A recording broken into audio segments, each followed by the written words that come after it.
Hello, everybody. Welcome to episode 8 of the Leven Podcast. I am your gracious host, Leven. Today, we're going to be joined by Smeef. Exciting day. I know I announced the Smeef podcast many weeks ago. Unfortunately, when we actually did try to record it, there were some technical difficulties with Discord, so we couldn't record. And then obviously he went to World Cup, and obviously we discussed that there.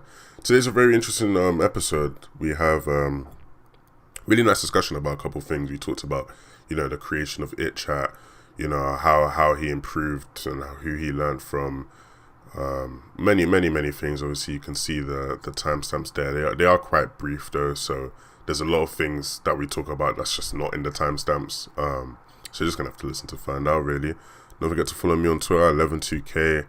Follow Smeef on Twitter at Smeef. Thank you guys for listening. I'll see you in the next video.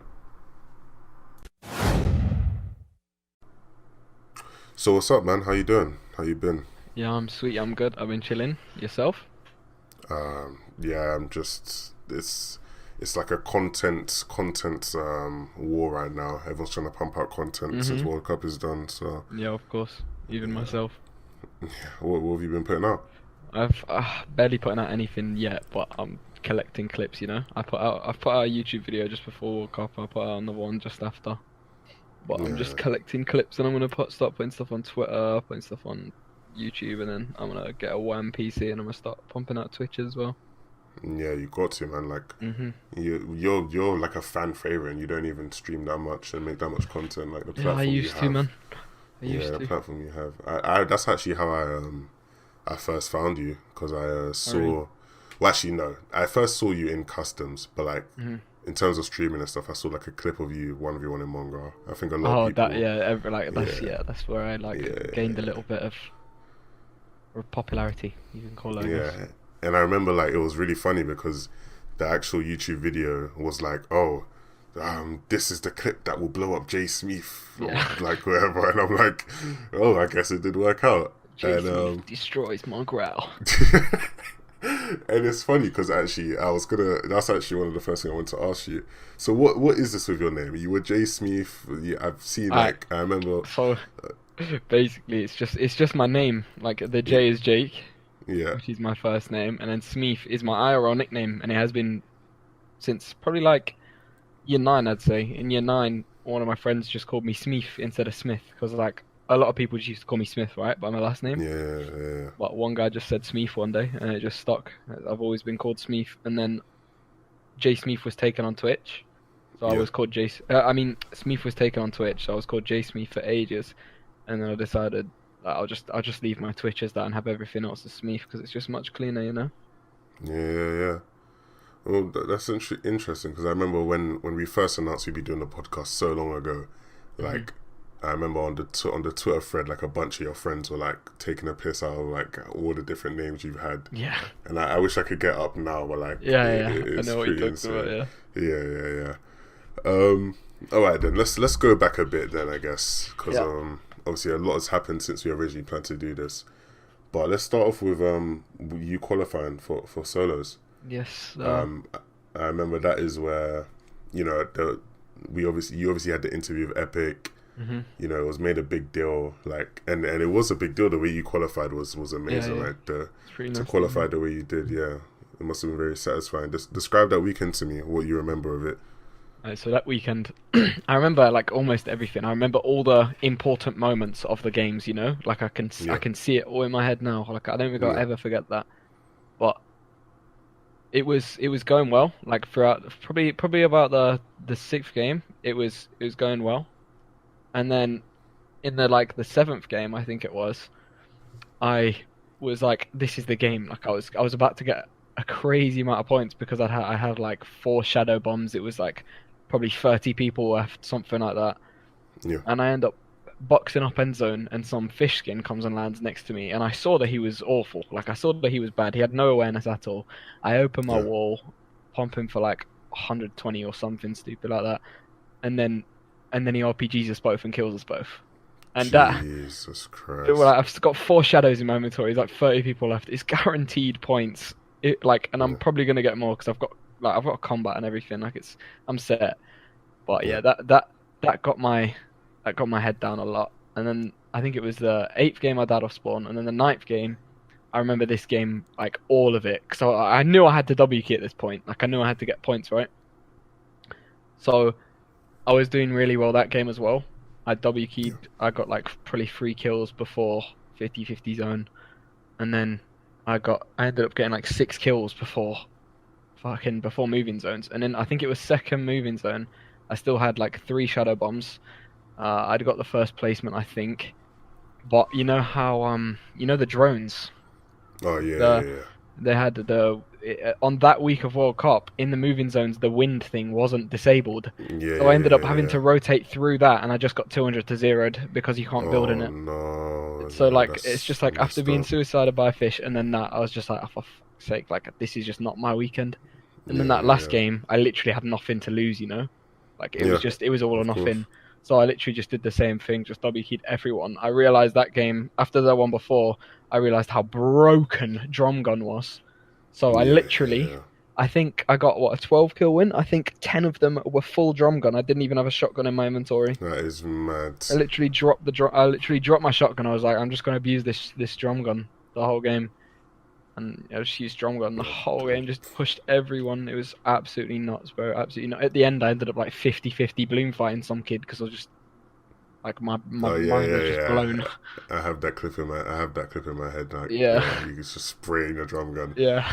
And I was even gonna ask, like, so based off of that week, like, what did you do differently? But I guess that's it right there. You just it was the whole that I think a lot of players had that problem, and I think looking back on it, a lot of players, if you ask them what would I do differently, they'll say the same thing. They'll kind of say the whole thing of like, mentally, I should have played like I had nothing to lose, because I would have been 100% like at my best. When you have all that pressure on you and thinking, oh, I need to do this to qualify, oh, I need this many more points to qualify, oh, I need to get 7 kills, land tilted, rotate to sunny, like, you're not like, I mean, you're putting too much pressure on yourself. You're never going to qualify or be at your best that way. 100%.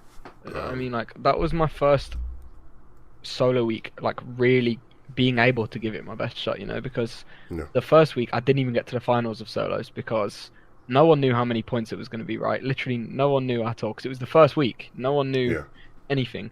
So I was just playing, I was chilling, but I got pissed off in the last couple qualifier games. And like, you can check this to see if I'm bullshitting, but I ended up 1 point off qualifying to the finals. I was 37 and it was 38, because I got 37 in like the 6th game, but I just got so angry by that 6th game that the last 4, I just W keyed everyone and didn't get any points, because I thought, I'm chilling on 37 surely. But no, it's just my luck to get that it's 38. So I didn't get to play the first week, and then the second week of solos, I qualified into the finals. I was really, really confident going into it. Like, I remember the games. I was really confident. I was getting a rift, because that was when Rift was in the game, right? I was really confident. I was getting rifts literally every game. Like, I was so set. My RNG was insane, and then my internet goes out. Like, I don't know if you saw my Twitter post. I recorded it on my phone because nothing had internet at the time. I recorded it on my phone, me just screaming and smashing my keyboard and my character not moving. Oh, it was so annoying. So then, and then the 5th week, the 3rd solo week is the one where I qualified, because I just didn't have any problems apart from that fish skin that suicided me, bro. Jeez. Bro, I find that so amazing. Like, and this links to what I was gonna say next, in that when you're obviously a part of it group, it chat. And like, you guys are mainly known for being like the best players in the game. Almost everyone in there is, well, not almost everyone. Everyone in there is insane. Is really good at the game, and not a knock to you or anything, but when you're surrounded when you're surrounded by so many players who are so talented, and even some of the players in it, I'm sure you would probably say are probably maybe even better than you, but they didn't even qualify, and it's like, how did you expect it from yourself when you're like, what's the pressure like when you're surrounded by such great players? I mean, honestly, I've always been a confident person, and I knew I was good enough the whole time going into World Cup. I was like, in my head, there was no way I wasn't going to qualify for one of the 2 game modes, especially after the second week of solos, because after the second week of solos, I was like, right, well, I was playing well. It's my internet that's held me back, like, because it literally went off us out of my control, and I was playing really well. I would say there's like at least a 50% chance I was probably going to qualify that week, because I think that's one of the best I've ever played. I can't remember a performance like that. But so I was really confident going into that 5th week again, because I knew that I was just feeling good, you know? Yeah. And then obviously being surrounded by so many ridiculous players, it's more, instead of being intimidating, it's more of a good influence. Yeah, it's more reassurance. It's more of a good influence. It's more of it makes you more determined to be like the ones that you know are better than yourself. Because I'm not delusional. Yeah. I'm not the best player in the game, but having these guys as my friends, they help you get better. Yeah. 100%. Especially Stompy. Like, I haven't spoken to Stompy much about how he plays, but I used to play with Stompy back in Team Alpha. It was called me, Mexi, Shink, and Stompy. I remember that. We played a total of 6 customs together, squad customs, and we won them all, like every single one. Yeah. And then me and Mexi split up, so the squad like kind of died. But why did that? Okay, no, sorry. Me and Mexi split up a couple of times, but basically I think Mexi got banned from a pro chord because someone I won't name leaked. Someone leaked that the chord existed that they weren't supposed to. And the admins assumed it was Mexi, so Mexi got kicked and banned. So I was like, I need a duo that can play these customs, you know? Yeah. And we ended up splitting. I was gonna say. So in your epic interview, you spoke about VOD reviewing Stompy and Shinkin. Yeah. And obviously there's your ex teammates. Mm-hmm. Talk to me going into World Cup and during the qualifiers. What was like your VOD reviewing process? How much did you watch other VODs versus your VODs? Mm-hmm. You know, what were things you noticed in other people's VODs that helped you? Well, honestly, I'll put it straight away. I'm not brain dead. Like, I am a smart person. So, and I like, obviously I don't want to sound cocky saying that, but I'm kind of smart. So when I watch my own VODs, I can see the mistakes, whereas other people may not see the mistakes in their own VODs. They might not be able to figure out where they died. So I do watch my own VODs more than I watch other people's VODs. But when I am stuck and I'm like, right, I know why I've died, but I don't know how to prevent that, that's when I watch other people's VODs and I watch where I'm going wrong, you know? And Stompy's VODs are really good for me because he is, one, a great player at LAN. You saw that at ESL. In the duos, they crashed a crazy amount of times, but they finished like top 10, I think. But they crashed a crazy amount of times. Wait 1 sec. Sorry, my mom just texted me. But yeah, they crashed a crazy amount of times and they placed high. But you also obviously see Stompy being the best qualifier player in the world. He knows exactly how to dominate them qualifier games. And because they're so much more random than pro customs, it's not laid out the same. So I watched him like whether he W keys or not, and I pretty much, what I gathered was that if he didn't get a movement item, he just W keyed, and that's what my mindset was going into that fifth week. You know, like if you don't get movement, just W key. You've got like if you play every game perfect, you have 3 spare games that you've not used. So if you just W key for at least 3 games, and it's sorted. It was like, it really, really helped me a lot when I realized that literally that in my head, in qualifiers, you have 3 spare games. If you don't get movement, don't waste the game. Don't waste 20 minutes and get 2 points. Like, don't do it. Yeah, definitely. I think obviously now that's a lot more difficult to do with the lack of movement in the game. Yeah, of course. Of course. I honestly wish they kept shadows instead of impulses, because impulses are so brain dead to use. They're just so stupid. Yeah, I've gotten to the stage where watching customs is less entertaining in endgame, because what happens is that everyone just decides, all right, I'm going to impulse up. Yeah. Have you adapted to that in terms of your strategy, or? Yeah, definitely, 100% adapted to that now. Nowadays because I used to take height early, right? And then because I like glider redeploy was probably my favorite item in the entire game. Like, I loved glider redeploy for solos especially, because if you take height early, so say like 50-50 zone, on moving zones you can just glide over everyone and land on every high ground, you know? You use barely any mats.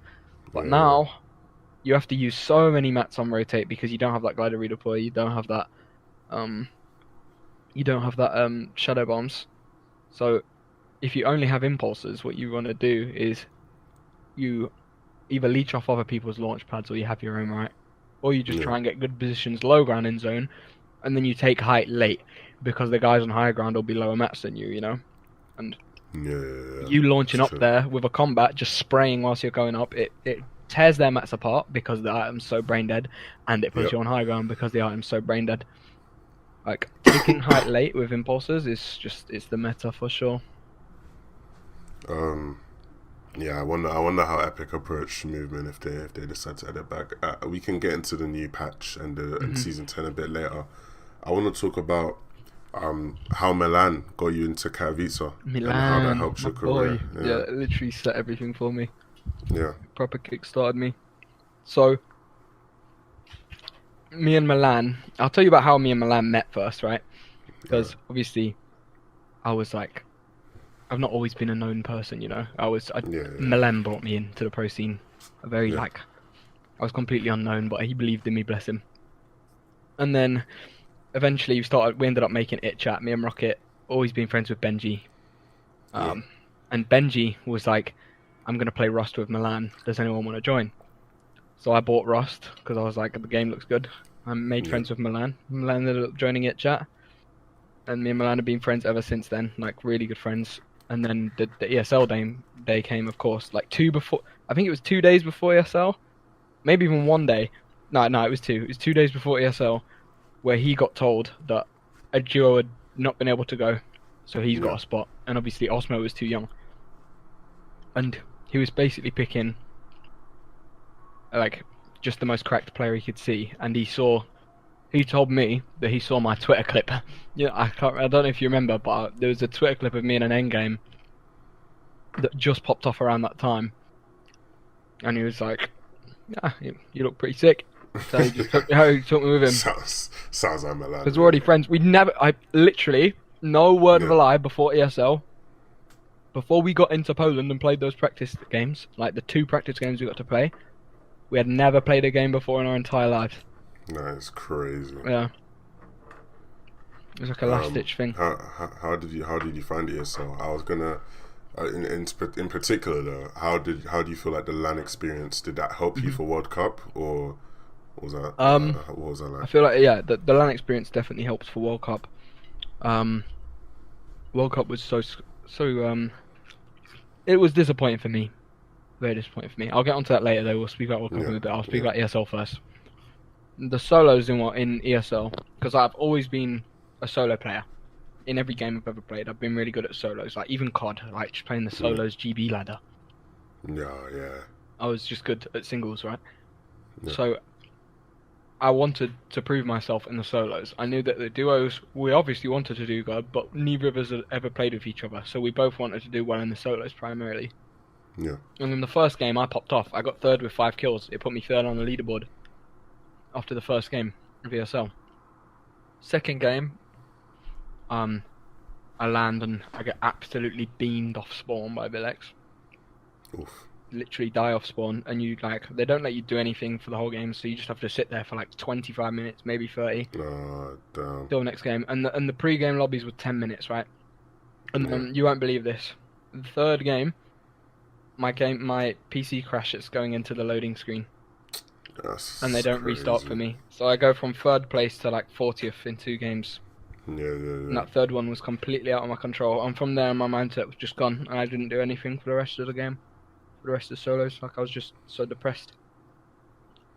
But so like... I wasn't nervous, you know? I don't know.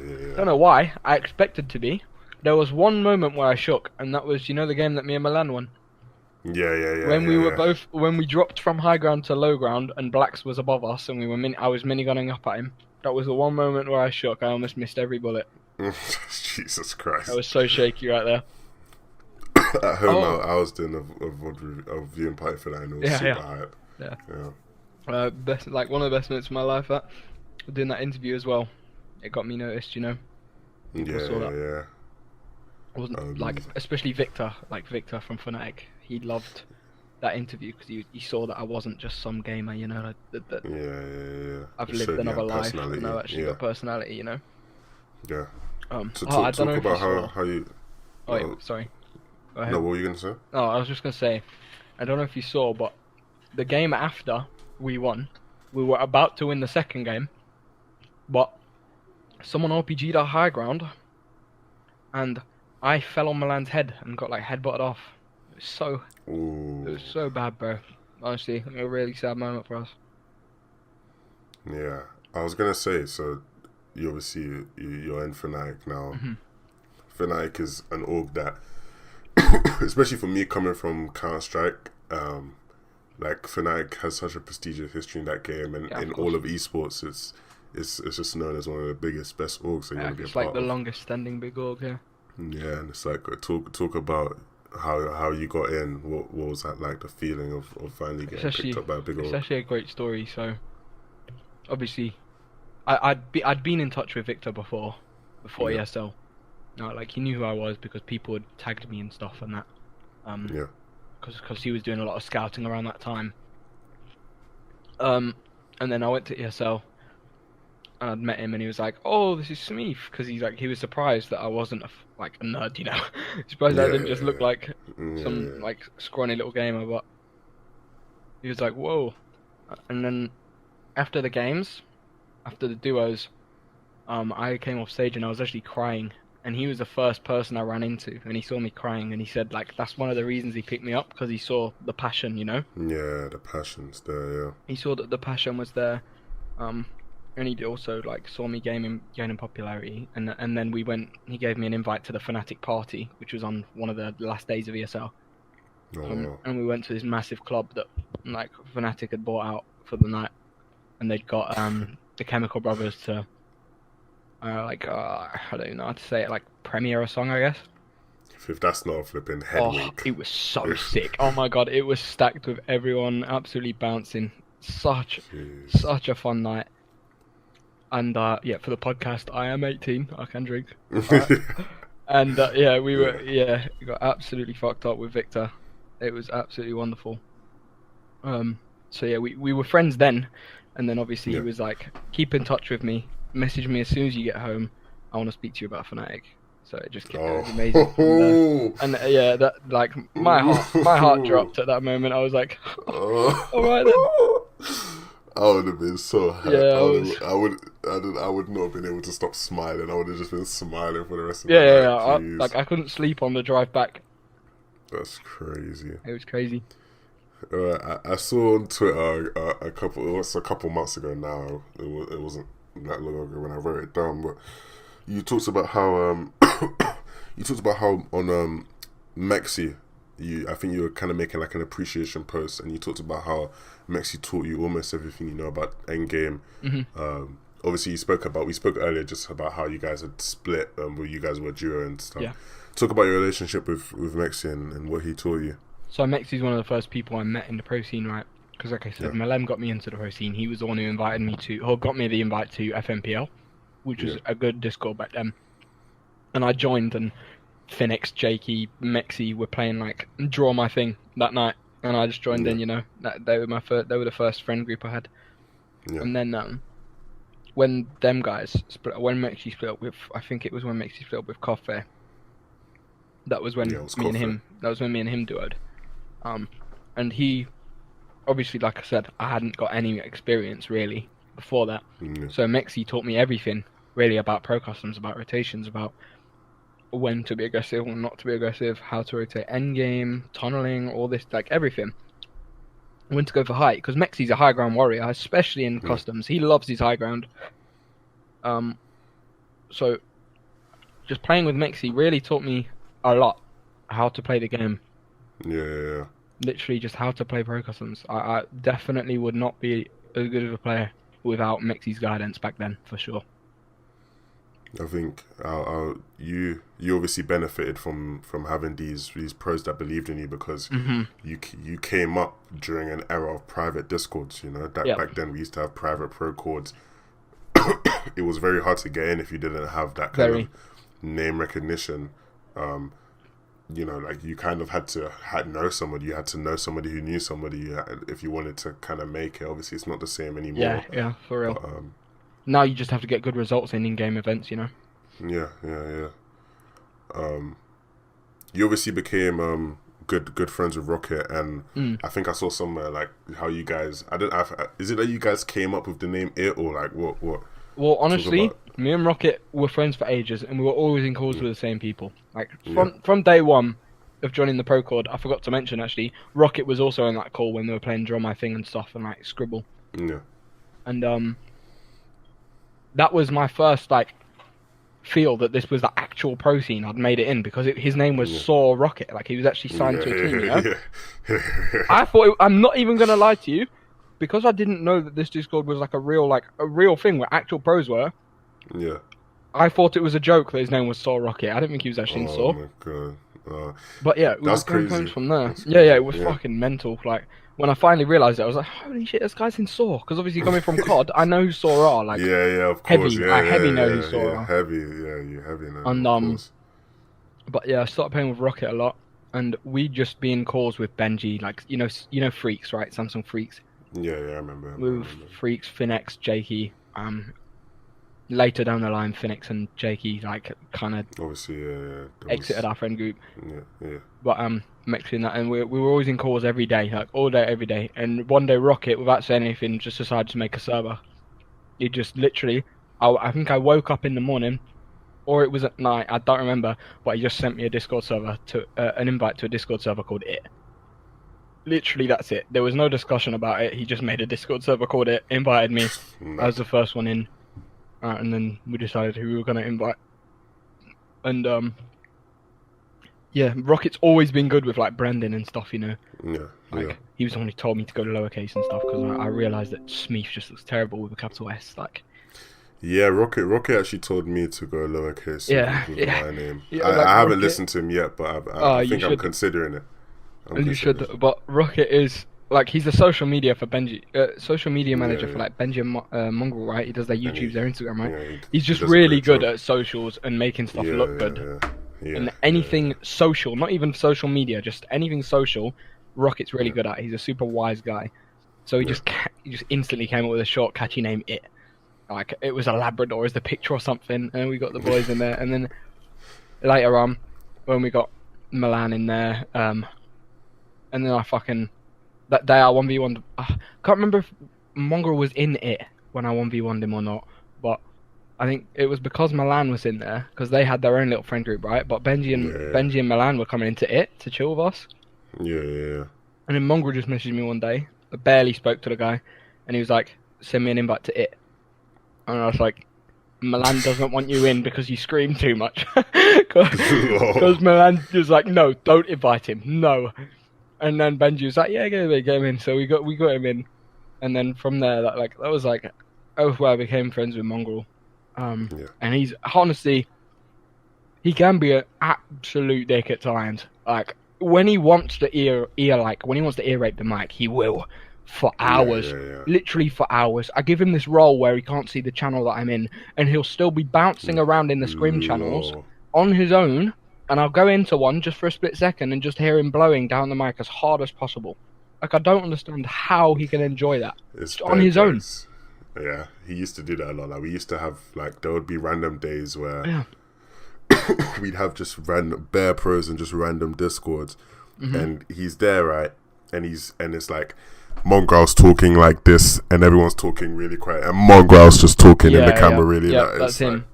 I'm sorry for the podcast. That was my name. I really apologize. Loud. But yeah. Other times he is the nicest guy as well, though. Like, he is a nice guy to be around. He's really nice.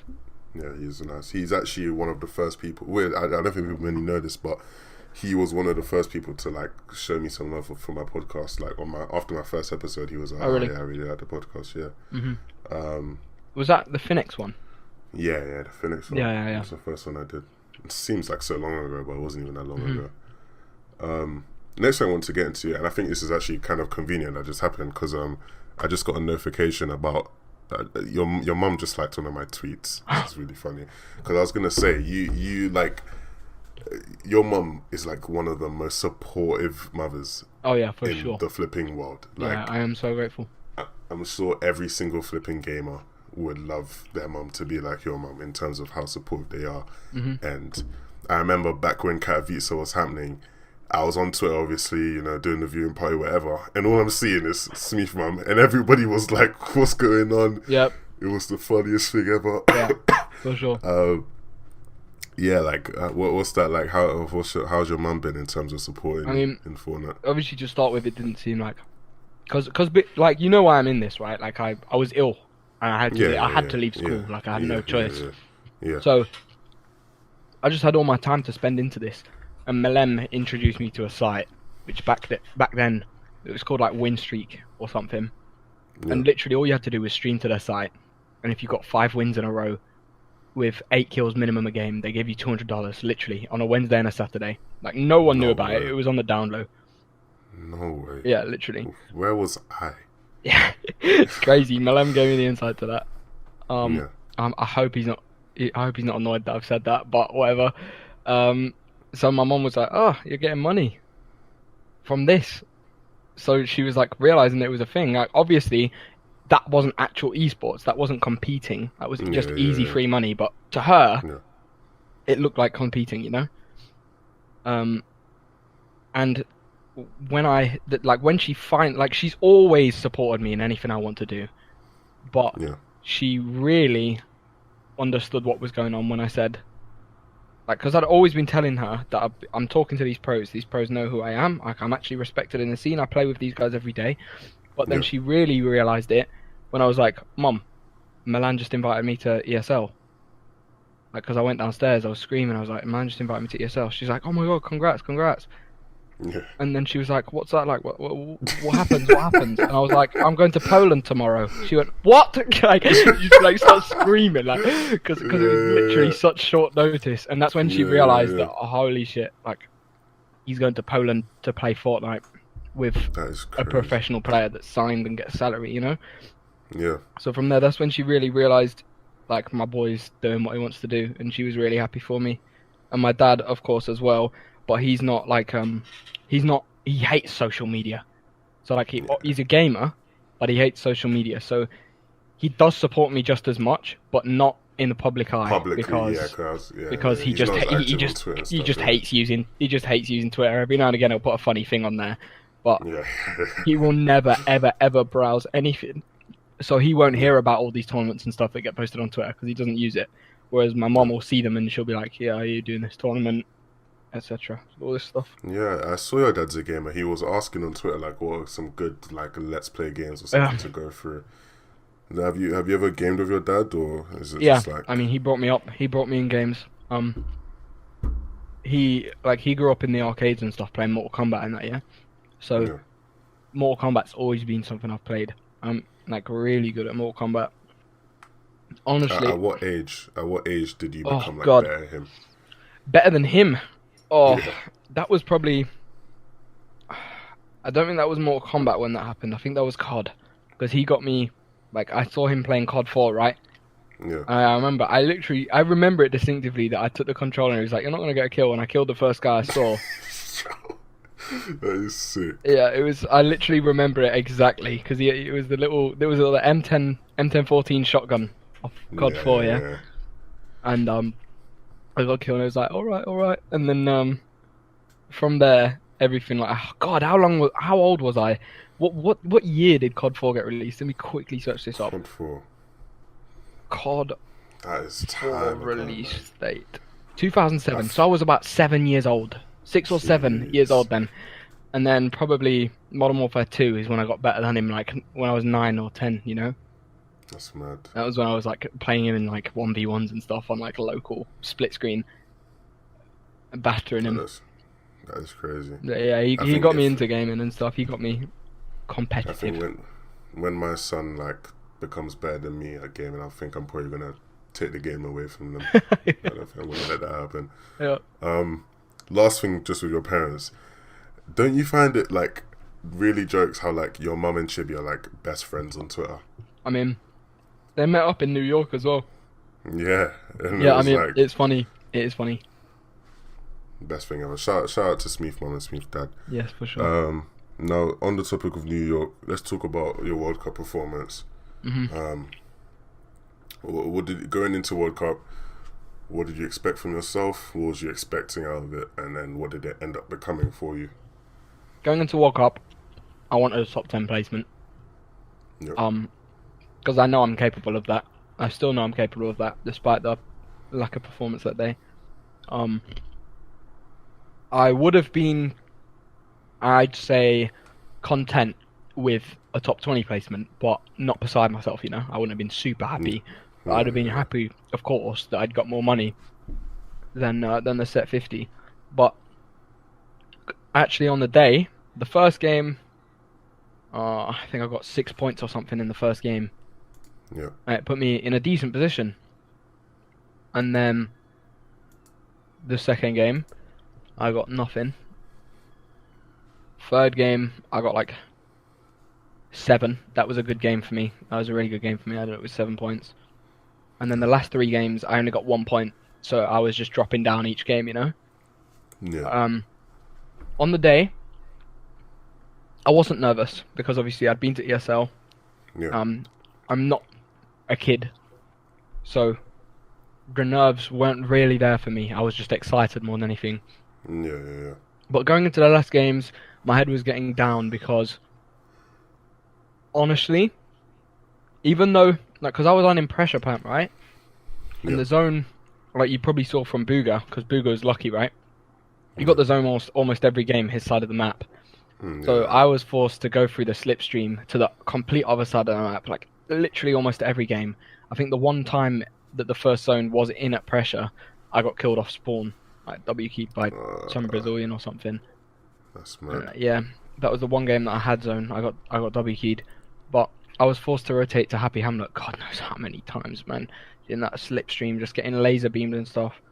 Yeah, that's always hard. Honestly, I probably would have still finished top 20 despite the bullshit RNG against me if I wasn't missing my shots. My rotations were good, my edit plays were good, my decision making was good, but for some reason on the day I was just missing my shots, and that's what it came down to in the end. I was just missing my shotgun shots. What was the servers like for you? I've spoken to a lot of players who really complained about the servers. The servers were awful. Like, I'm not gonna lie, they weren't. Like, do you still play? Like, do you still play much Fortnite? Yeah. I've been playing recently a lot. I played customs a lot yesterday. Mm-hmm. Stacked customs are really laggy because obviously they don't put much into custom servers. But obviously at World Cup they're better servers, but it's still delayed. Like, even from Spawn Island, it's like there's a delay on, like, when you're switching from your pickaxe to your gun, etc. Hitting walls and hitting the blue dot. It's all delayed. So whether that was something to do with maybe my shotgun shots missing, maybe they're delayed. I didn't feel like it in the moment. I just felt like I was missing, But God knows what could have gone into it. They were also on the second day after the duos, because the solo was the second day, right? After the duos, they were saying, plug your wireless mice in. Like, what? They were saying that there was something, like, players were complaining about interference with their wireless mice, and it being like just all like messed up. And I had a wireless mouse, but the thing is they didn't have the wire for me. They only had the dongle in the top of the PC, so I couldn't plug it in. So that might have played a part as well. I don't know, but that's the worst thing. Someone saying plug your wireless mice in, they're messing up, and I can't. Like, cheers, boys, appreciate that. But whatever. I personally didn't feel that, but it might have been something like that I just wasn't noticing, But yeah, on the day, obviously I was really, like, I was crying my eyes out afterwards because I walked. Oh my god, man, I was okay because I knew it was my fault, right? Yeah. But then I walked out of the stands. We were going back into the tunnel, and I saw my mum and dad sat there like screaming, "We love you!" And I just started dying, like, because I felt like I disappointed them. Like, obviously they would never be disappointed in me. Of course. But I felt like I'd let them down because I expected myself to do better. And that's what hit me. That hit me hard. Bro, honestly, man, like, I literally just, like, right before we were recording this, I just posted a video about why, like, we should not be overreacting to flipping of course the World Cup results. And it's like, this is just one piece of, the puzzle. Like, Fortnite, as long as they don't keep doing dumb shit like the Brute, is gonna stick around for a long time. And you know, this is just the beginning of your journey. Like, Yeah, for sure. like next And World that's Cup why you go then, you know. that's why I'm okay now. Yeah. That's why I'm not still crying, you know? Like, I cried on the day and I was like, I was the most disappointed because it was my fault. Like, oh, if it was completely out of my hands, yeah, sure, I would have been disappointed. But when you know it's like half and half your own fault, you could have got more money, you could have placed better, you could have done yourself prouder. Yeah. It's like even worse to think about. Well, bro, you did amazing. You've been doing amazing. Keep doing what you're doing. Like, you're doing great. Obviously, keep up the grind. It's been great time talking to you. Hopefully we can get you on. I know this was supposed to happen so long ago. Like, I remember announcing this, and like all the time whenever we tried it and our face cams just messed up. Yeah, the face cams was messing up. But yeah, thank you very much for joining me today. Do you have anything to plug? What were you doing in the next couple of weeks? I'm just sitting with my feet up. I ain't doing nothing. I'll be playing solos and that's it. Solos and trios, just chilling. But I ain't going anywhere. Who's your trio? My trio, Mexican Scram, the boys. Okay. Yeah, I want to plug one thing. I want to plug itchat Twitter. Itchat, but the A in chat is a 4 because itchat's taken. GG. But GG. At itchat on Twitter, the boys. Go follow. And yeah, I appreciate speaking to you. You're a super nice guy. Nice to meet you, bro.